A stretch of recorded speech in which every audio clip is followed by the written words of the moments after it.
Evening guys, hi, hope everybody's keeping really well. Rob back for another video.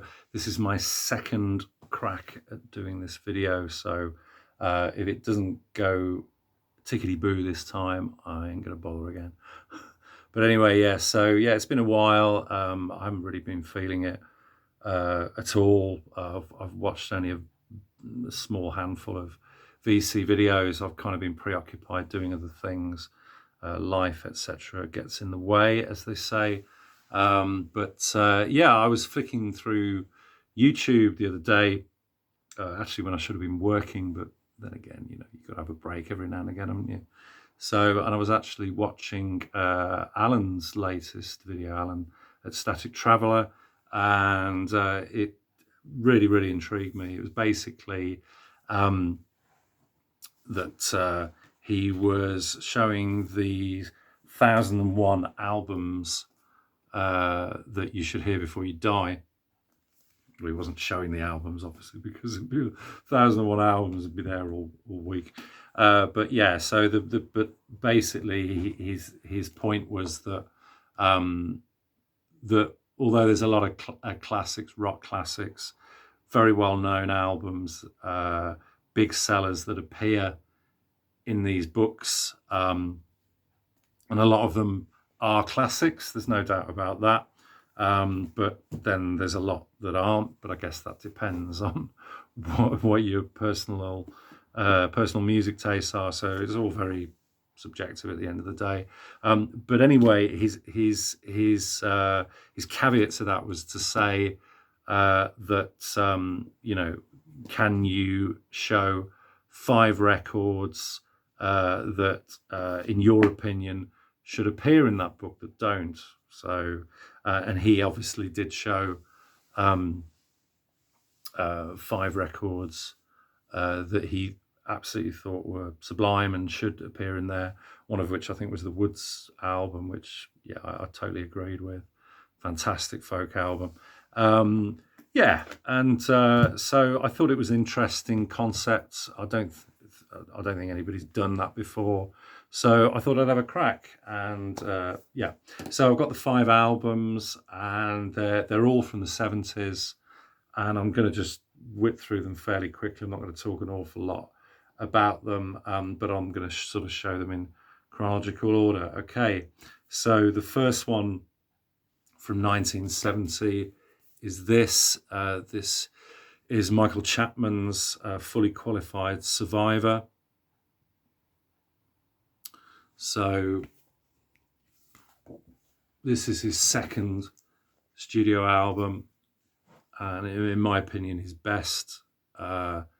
It's just fantastic progressive folk album. I think almost eclipses anything that anybody else was doing at the time. Certainly think, and I'm going to go out on a real limb here, I'm going to say it's better than Flat Broken Berserk, Roy Harper, which came out the same year. I think it's musically more interesting than that. The songs are more interesting. I don't think lyrically it's probably quite as good as that, but it's nonetheless a really, really excellent album. And you've got some fantastic musicianship from the likes of Mick Ronson on here, and who's also orchestrating, I think, or helping to orchestrate some of the songs. You got Paul Buckmaster as well, produced by Gus Judgeon, who of course went on to work a lot with Elton John in the 70s. But yeah, I mean, he's a singer from the East Riding of Yorkshire. Sadly died a few years ago, left us, but has left an amazing body of work. Particularly his first 4 or 5 records, I would absolutely recommend that you listen to if you haven't already. Okay, next, really, really surprised, even though it's Roy Harper, but very surprised that this didn't appear, certainly in the 2 volumes that I have. This is Stormcock, of course, from 1971.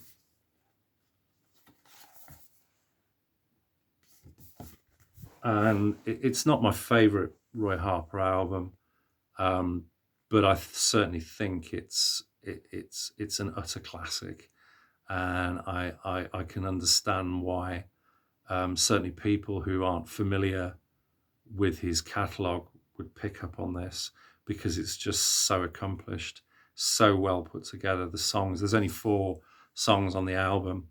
Arguably for me, 2 of them are weaker than the other 2, but the 2 that stand out, which is Same Old Rock and Me and My Woman, which make up half the album, is worth the price of admission alone. I just think the lyricism, the feel, the arrangements, wonderful arrangements by David Bedford. It just didn't sound like anything else when it came out. It was highly, highly innovative album. Was certainly production wise and highlight for Roy at the time. In some ways he's maybe been chasing his tail to better it ever since. But it's an utter classic, and totally should be in anybody's best of list. Certainly the 1001 albums, it should appear in there. And I'm really surprised that it hasn't, to be honest. I mean, I don't know. Obviously there's been other versions that have come out since mine in 2014. That was like 11 years ago. So, but I just hope that it has been included now. But obviously I've included it here because it's not in the 2 versions that I've got. So, but yeah, fantastic listen. Okay, next, what I think is an absolute Baroque pop masterpiece. I've shown this a few times. When I bought it, I just played it endlessly because it was just so interesting, so creative, and just beguiling. This is Duncan Browne's second self-titled album from 1973. And this wonderful portrait of him through this kind of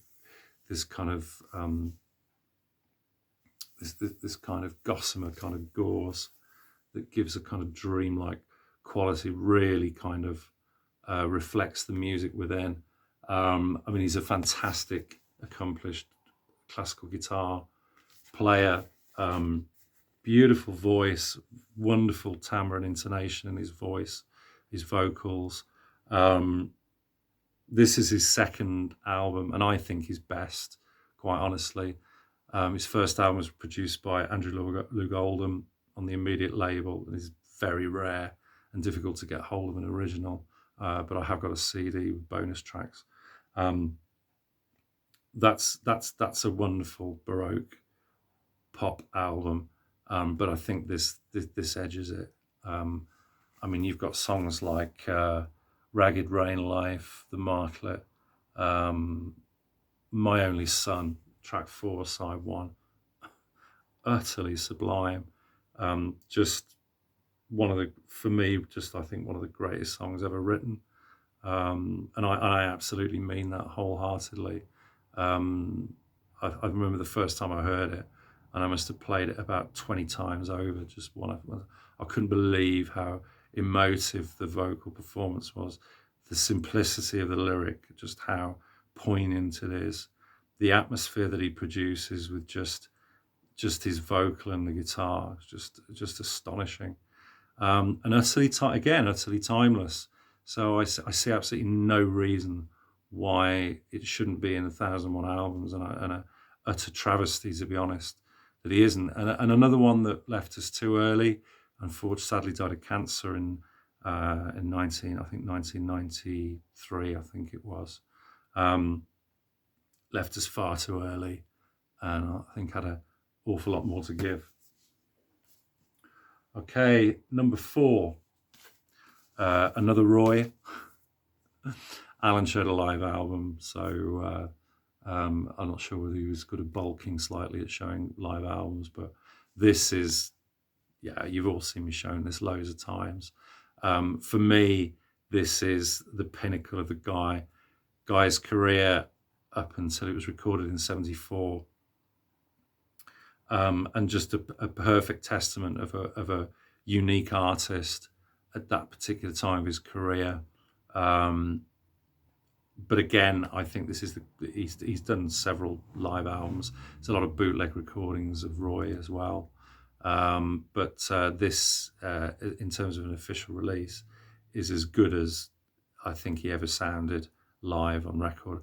And to be honest, I've seen Roy several times live, and it's the only way, really, in all honesty, you can actually appreciate him, both musically and his engagement with the audience, his honesty, the fact that he talks about the songs, so you get the nuance, the context of the songs as well, is always wonderful to listen to. He's endlessly witty and interesting, very intelligent guy. And I would say that the live versions on here of some of the songs are actually better than their studio counterparts as well. Yeah, and superb production from John Leckie, who engineered this as well. So yeah, that's Flashes from the Archives of Oblivion, Roy Harper live from 1974. Okay, and to finish off, not everybody's cup of tea. I know he has a lot of fans. I think he has one of the best, or had one of the best voices in pop, certainly in the 60s and 70s. So this is his comeback album from 1977. This is Harry Nilsson and Nilsson. It took me ages to find this album. It was actually really cheap in the end when I picked it up from a record fair last year. But yeah, this is, for me, I think, other than Harry's 1969 album, this is his most satisfying record. And I think in terms of the production and the songwriting, has stood the test of time. In some ways, better than probably Nilsson Schmilsson, which is probably most people's favourite or go-to Nilsson album. But I just think the songs on here are sublime. They're understated, beautifully produced, orchestrated, just fabulous. There's something about when you get a really great artist and fantastic orchestral backing that just makes the listening experience so sublime and so immersive and transcendent, and that's absolutely what I get with this record. Fantastic, very arresting, slightly arresting image of Harry there with the kind of blurred eyes there. I seem to recall that was on the video that he did for the wonderful opener, All I Think About Is You, which you can YouTube. But yeah, so that's Nilsson by Harry Nilsson from 1977. Okay, guys, so that's 5 records that, in my opinion, I think are timeless classics and should absolutely appear in the 1001 albums you must hear before you die.